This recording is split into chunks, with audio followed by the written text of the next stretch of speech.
You put in the hours, you sweat through your shirts, and you leave the gym completely wiped out. Yet you look in the mirror months later and find your physique hasn't moved an inch. Consult a professional first. The lack of progress usually stems from a psychological trap. Getting out of breath, dripping in sweat, and feeling a massive muscle pump creates a sense of productivity, but your muscles don't actually register those sensations as a reason to grow. Stalling happens when we confuse physical exhaustion with muscular stimulation. In the context of building tissue, being busy is a poor substitute for being effective.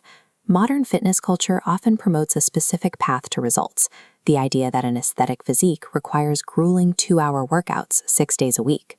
That mindset leads to junk volume, the mediocre sets and redundant exercises that drain your energy and make you tired, but fail to provide the high-intensity stimulus needed to trigger growth. Your body is biologically wired to be lazy.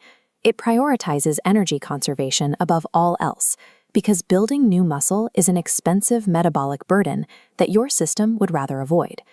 Because the body naturally resists building this costly tissue, simply adding more comfortable, low-intensity work will never force it to change its baseline state. The body only builds muscle when it's forced into a survival-based panic state, where it has no choice but to adapt to handle a specific physical stress.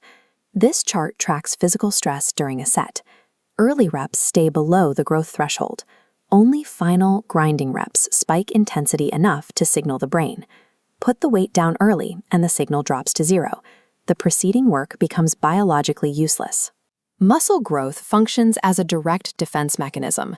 It is triggered only when intensity overrides the body's natural biological urge to conserve its resources. Step 1 is to ruthlessly eliminate junk volume. You have to cut the 5 or 6 mediocre sets per exercise that lack any measurable progression from week to week. Step 2 sets a new baseline. Aim for 8 to 12 high-quality sets per muscle each week. Removing the fluff doubles the biological stimulus. Reducing sets gives you the energy to maximize effort where it actually matters. Step 3 involves training hard enough to reach that threshold of muscular failure, while keeping the total workout duration short enough to avoid frying your central nervous system. Reducing your total time in the gym to prioritize effort per set helps break plateaus without the fatigue that leads to overtraining. Step 4 is to prioritize objective data. If you log your lifts and the numbers for weights or reps aren't increasing over time, your muscles are not growing, regardless of how tired you feel. Step 5 requires you to view rest days differently. Instead of feeling guilty for not being in the gym, you have to see these days as the time when you are actually growing through sleep and nutrition. The gym sends the signal. The actual construction of muscle happens while you're in bed and at the dining table, making recovery a non-negotiable part of the process. Building an aesthetic physique is about the quality of the signal you send. 3 sessions of high-intensity work generate more sustainable growth and better recovery than 6 days spent accumulating fatigue through junk volume. Remember Rule 1, exhaustion is not the same thing as stimulation.